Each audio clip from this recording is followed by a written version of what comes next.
Coming up in the news, the continued absence of international airlift troubling for the tourism industry. Also, a major food store reopens after sustaining significant damage.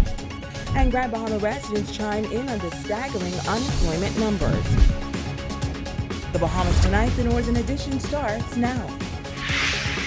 This is the Bahamas Tonight, Northern Edition.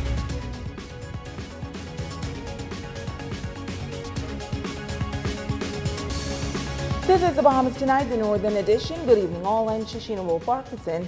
As always, it is so great to have you with us. Topping news, the condition for the island's international airport and the absence of airlift presenting a growing concern for tourism partners on Grand Bahama. Tonight, the head of the Ministry of Tourism admits that the current situation is a cause for concern, but he remains optimistic that the industry will be able to rebound once airlift returns. Italia Hall reports. Some 3 months since the passage of Hurricane Dorian, and Grand Bahama still does not have an international airport. According to reports, construction is ongoing at the Fixed Base Operations Center, also known as the private airport.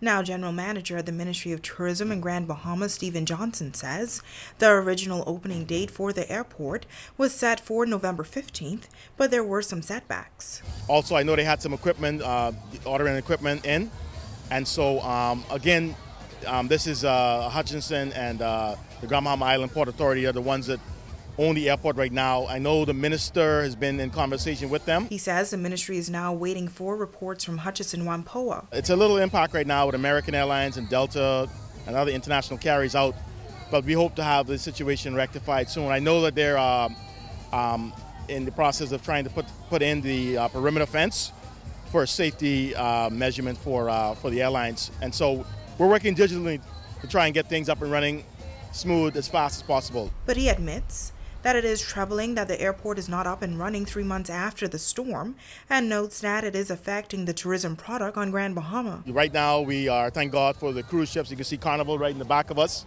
Valeria and the Celebration are obviously bringing in a lot of the business right now, but we do need our airport operating 100% so that we can bring business in from all over.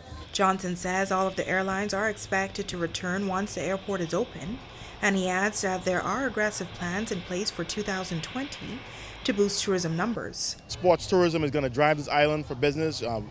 We are also very, very serious about religious tourism, and so our group sector market is going to be, a niche marketing in general is going to be vital here in Grand Bahama. You know, we have some of the best diving, historical spots on Grand Bahama, activities and the nightlife. It's good to see people out in all of the areas throughout Port Lucaya, the fish fry, getting back to normal, and we intend to continue to push force to make Grand Bahama one of the top regions, not just in the Bahamas but also in the Caribbean. It's Talia Hall, ZNS Network News. Thanks, Talia. Well, unconfirmed reports say the airport may be ready for the return of international flights within the next 2 weeks.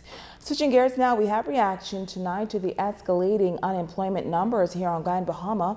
A recent social services survey reveals that at least half of this island's population is unemployed. As Megan Shepherd tells us, these stats come as no surprise to residents, yet they say that they still have hope. Many businesses have been fighting to keep their doors open. Others have simply thrown in the towel. Now, according to the report, the 40% of persons in Freeport are unemployed, 48% in East End, and in West End, an unprecedented unemployment rate of 60%. This resident says he believes that, unfortunately, those numbers will continue to climb. Well, if it's 50 now, most likely it's going to get higher because based on the economy right now, it's going to get worse before it gets better, and businesses are closing, so unemployment is going to increase. It's deplorable, but certain people need to step in and do certain things, you know what I'm saying, and it could be a whole lot better. People just get down and sit down and talk and make things happen. Una Cooper says she believes that the situation is only temporary due to the recent Category 5 hurricane. It is because of the circumstances of what just took place. So let's pray and let's trust God that He can revive. Notice one thing, He sent a lot of people from the United States to give us assistance. and he didn't have to do that. He's the cause of that. So if he can be that great to do that, he can do greater things in Grand Bahamas. These residents say that while they remain positive about Grand Bahamas' recovery, they believe it is happening too slowly. To me, it's stagnated right now. It's just barely making it, and those who making it, it's just, I just hope and pray to God that things get better, because it ain't gonna ever be the same in Grand Bahamas still. I just hope things can pick up for everybody so that, everyone can get back to the usual, but hey, I leave it up to God. Not timely, but slowly, and hopefully one day the pace will pick up and we'll see some positive improvement. And as to what could be done for the island, residents say more collaboration. It could improve if the government would step in and do some things, because we've been suffering for a long time before Hurricane Dorian, and the hurricane only made matters worse. But been over 3 months now since the hurricane passed, and it's like it just happened last week. I'm optimistic in a positive way, and some people have to stay back and help rebuild, and I think I'm one of those. It's difficult to say. We rely so heavily on government, which we shouldn't do, but I guess it's up to the individual businesses to put their foot forward and try to get reestablished. Megan Shepard, 7S Network News. Cashless payment systems becoming a noticeable trend in the country. One of the latest platforms is the Canoe app. Canoe is a digital payment platform that allows users who are customers and merchants to connect seamlessly in a digital payment system. Chief Executive Officer of Canoe, Keith Davis, says that it has been developed to be very user-friendly. Right now, merchants don't know who their customers are. They're not able to track what's happening with those customers, the spend of those customers, the activity of those customers. And so our platform allows them to seamlessly integrate what they do with the customer experience as well. So we believe that at the end of the day, both users who are consumers and merchants will benefit from this technology, which allows them, as we like to say, the power to prosper. Now, since 2017, the CEO says developers have been looking at ways to provide solutions to merchants and consumers. He says based on responses received, persons are enthusiastic about the app. Right now, an individual who is in the Bahamas using our platform could send $200, $300 to someone in Abaco, and they can walk to one of our agents and remove that money. And now they have cash in their hands. But more importantly, they could leave that money in their wallet and they can transact at that merchant or any of the other merchants that are in our ecosystem. So there's no need now for you to have something on you in order for you to transact and interact with the merchant. And that's on the consumer side. On the merchant side, your cell phone is your register. You don't need expensive equipment. Now, some entities require or want us to provide them with a device, and we have that as well. Now, for more information, you can log into their website at Canoe Pays. That's KANOO Pays.com. Well, some 3 months after Hurricane Dorian, a major food store on Grand Bahama is celebrating their reopening after suffering major damage in the Queens Highway Business District. Megan Shepard has more. The shelves in Sawyer's Fresh Food Market are fully stocked with all of your pantry needs, and they are carrying a wide variety of fresh produce as well. But this is only after extensive renovations were carried out following the devastating loss caused by Hurricane Dorian.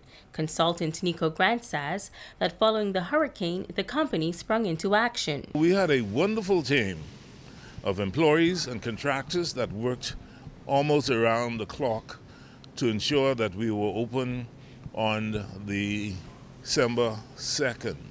And so this store has been gutted from floor to ceiling.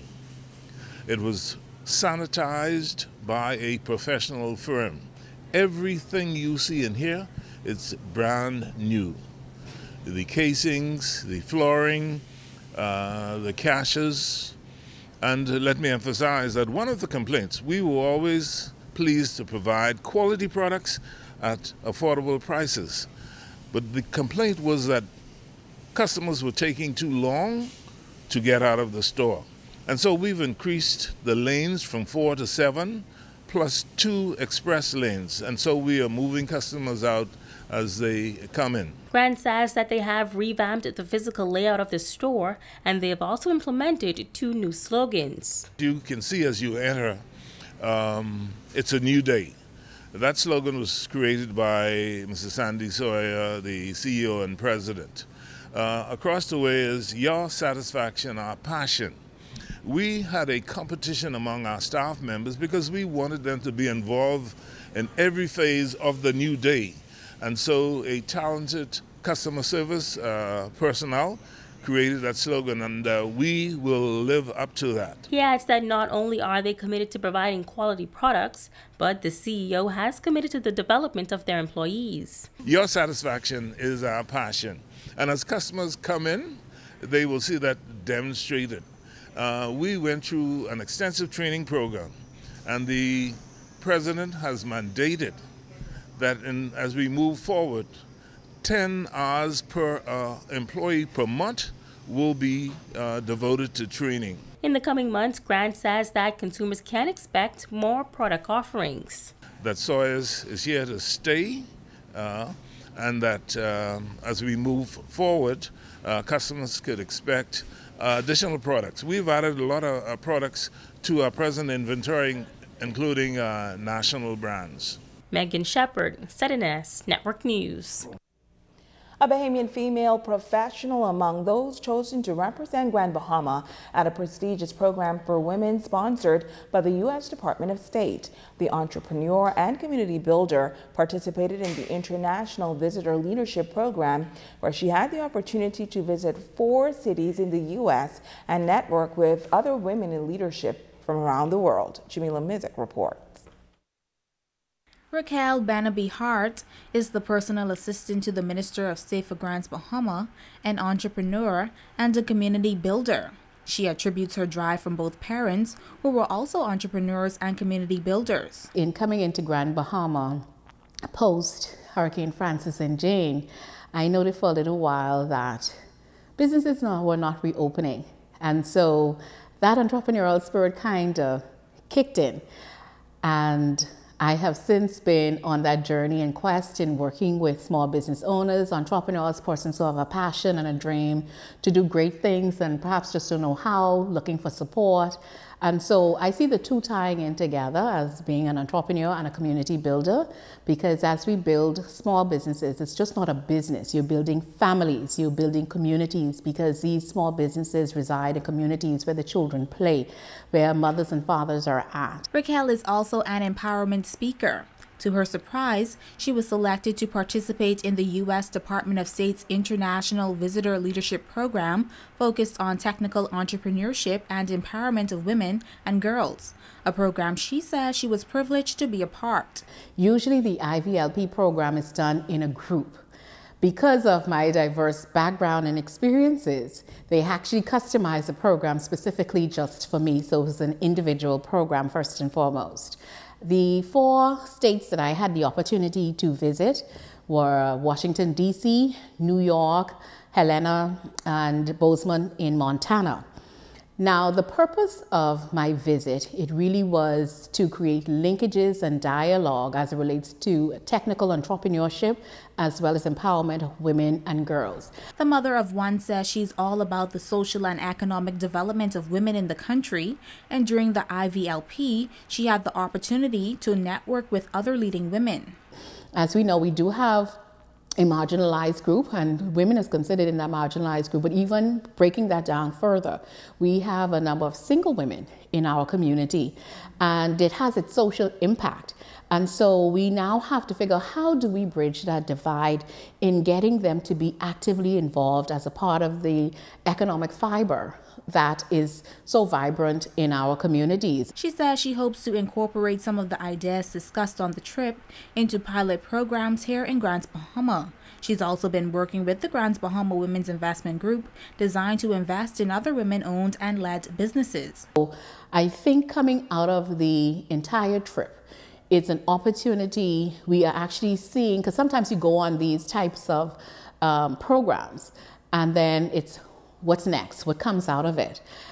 I am actively now pursuing some of these best practices and bringing them to the table so that it is not a trip for leisure, but it's a trip that impacts our community. Remember, the core of who I am is as a community builder and as an entrepreneur. So that's where my passion drives me daily, to be able to see how can we empower the next person to be able to, again, engage actively in our economy and be able to contribute.